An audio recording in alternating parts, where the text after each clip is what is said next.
দেশ এগোচ্ছে বাসন্তী। আমাদের দেশের প্রত্যেকটা মানুষ একসঙ্গে এগিয়ে চলেছে।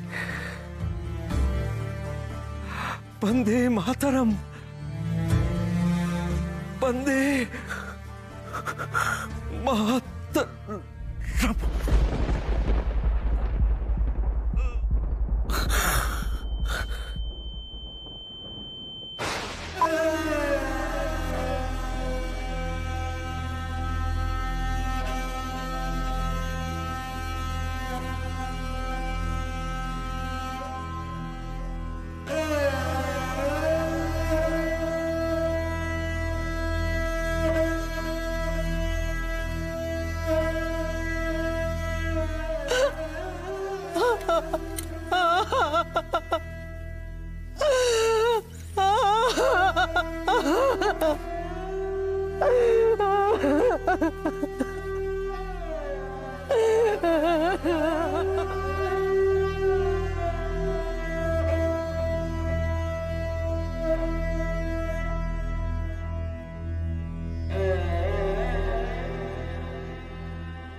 স্বাধীন দেশের সূর্য দেখার আশা বুকে চেপে রেখে আমাকে যেতে হচ্ছে।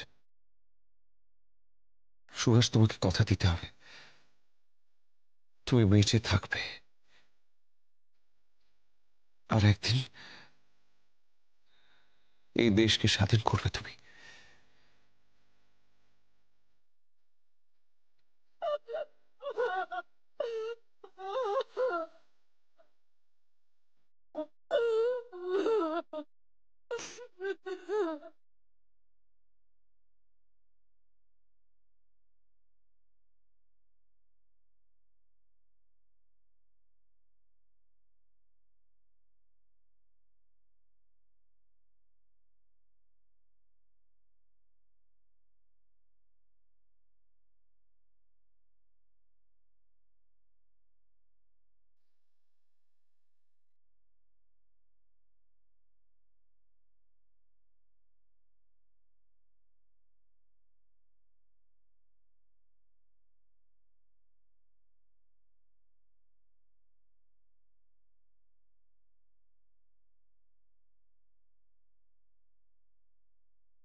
মেজদাদাও শেষ পর্যন্ত সুবির কথাকেই প্রাধান্য দিল। আমরা জানি সুবি বরাবরের জেদি, কিন্তু তাই বলে সবসময় ওর কথাকেই শুনতে হবে? মেজদাদা যদি একবার বোঝাতো যে আমি সুবিকে যুক্তির কথা বলেছি, তাহলে আমি ঠিক ওকে জেল থেকে বার করে ওকে বিদেশে পাঠিয়ে দিতাম। আর মা, শুধু জেল থেকেই বার করা কেন, সুবির শরীর সত্যি সত্যি খারাপ মা। শরৎ, তুমি কেন বোঝালে না? তুমি কেন সুবির কথায় সায় দিলে? সুবি যুক্তিহীন কথা বললে আমি ওকে নিশ্চয়ই বোঝাতাম না। আমি নিজে বুঝতে পারছিলাম ওর ধারণা ভুল নয়, তারপরে আমি কি করে বলতাম ওকে? দেশের জন্য সুবি কি কি করেছে কারোর জানতে বাকি নেই। সেই সুবি নিজের ভালোর জন্য পুলিশের কথায় দেশ ছাড়ার ছেলে। প্রভা, তুমি এখনো সুভাষকে চিনে উঠতে পারলে না? সুভাষ একবার জেদ করলে তার জেদের সামনে সবাইকে চুপ করে থাকতে হয়। সে যখন একবার জেদ ধরেছে যে দেশের বাইরে যাবে না, তখন ওকে দেশের বাইরে নিয়ে যাওয়ার সাধ্যি কার আছে? ওর মেজদাদা বললেও যাবে না। সুনীল, আমাকে একটা কথা বলো তো, ওই মান্দালয়ে থাকলে কি ওর সুস্থ হওয়ার কোনো সম্ভাবনা আছে? বাহ, কি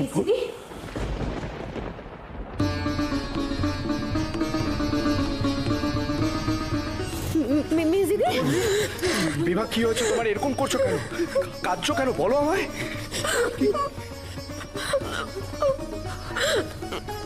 সবাই এত বোঝালাম আমরা, দেশবন্ধুর এখন বিশ্রামের প্রয়োজন, এখন অবদান করতে আমার প্রয়োজন।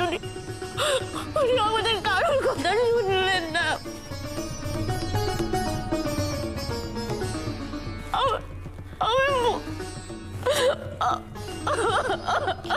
কাঁদছো কেন? বলো। শেষ রক্ষা হলো না।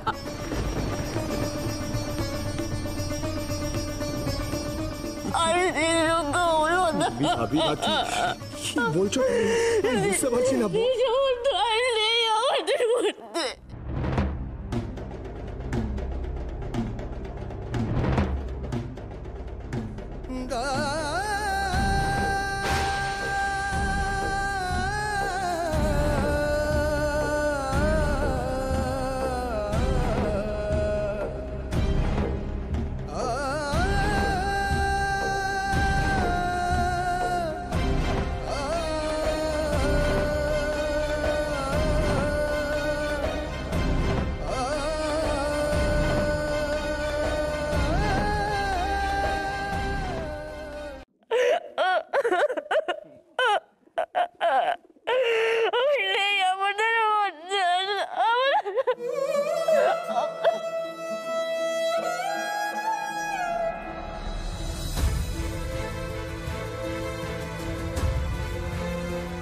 কাল বিকেলে উনি শেষ নিঃশ্বাস ত্যাগ করেছেন।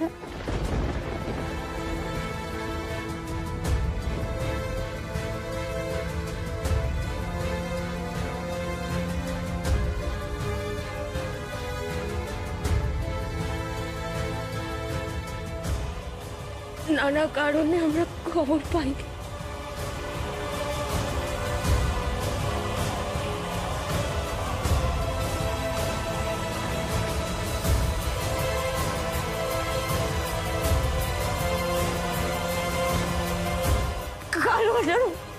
মরদেহ কলকাতায় নিয়ে যাও।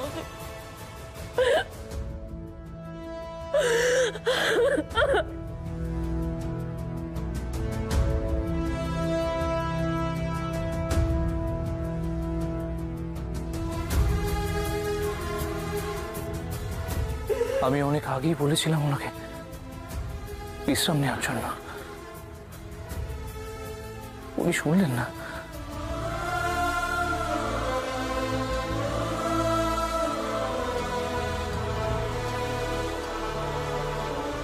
উনি আমার কথাটা একটু শুনলেন না।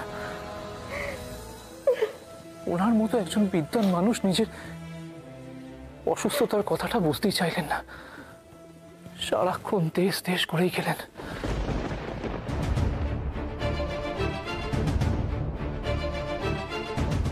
একবারের জন্য ভাবলেন না নিজেদের আত্মীয় স্বজন, পরিবারের লোকজনদের কথা?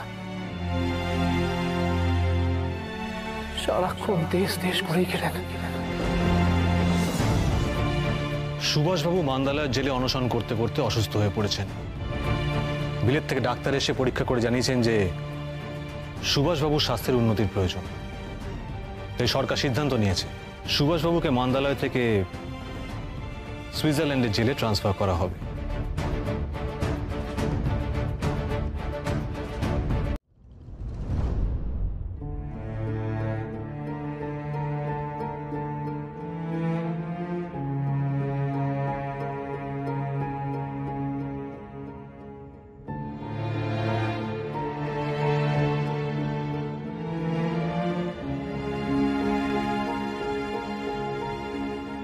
সুহাস, তোমাকে কথা দিতে হবে, তুমি বেঁচে থাকবে, আর একদিন এই দেশকে স্বাধীন করবে তুমি।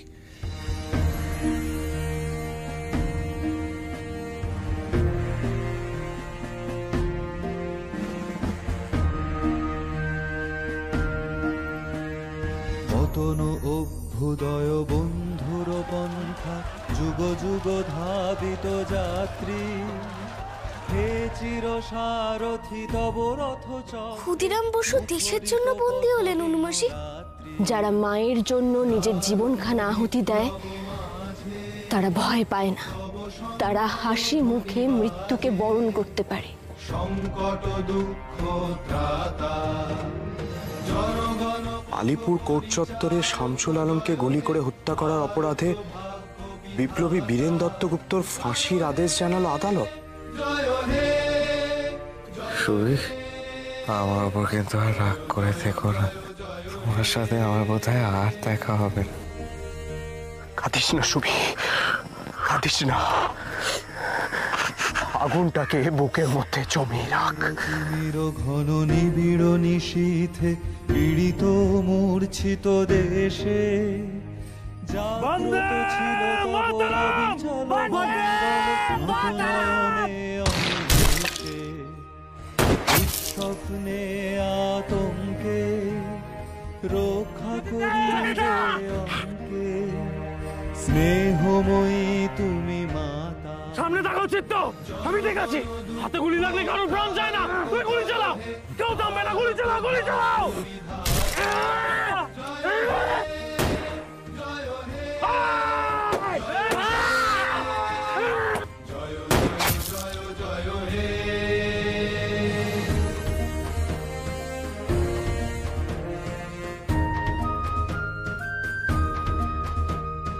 রাত্রি প্রভাতিল উদিল রবি ছবি, পূরব উদয় গিরি ভালে, গাহে বিহঙ্গম পুণ্য সমীরণ। সুভাষ, কি হয়েছে যতীনদার? বালেশ্বরে পুলিশের সাথে গুলির লড়াইতে চিত্তপ্রিয়দা আর যতীনদা শেষ হয়ে গিয়েছে হেমন্ত। যতীনের বিশ্বাস ছিল তার অসমাপ্ত কাজ শেষ করবে নতুন প্রজন্মের কোন তরুণ। ভারত ভাগ্য বিধাতা, জয় হে জয় হে জয় হে জয় জয় জয় জয় হে জয় জয় জয় জয় হে। সুভাষ, তুমি নিশ্চয়ই এটা বুঝতে পেরেছ, মানুষ তোমাকে ভরসা করেন। কাকা বাবু, আমি কিভাবে সেই ভরসা রাখবো? মানুষের আমার প্রতি ভরসা, আমার দেশের প্রতি আমার দায়িত্ব, কর্তব্য। তুমি পারবে সুভাষ, তুমি পারবে, আমি জানি। সুভাষ, সারা বাংলার মানুষ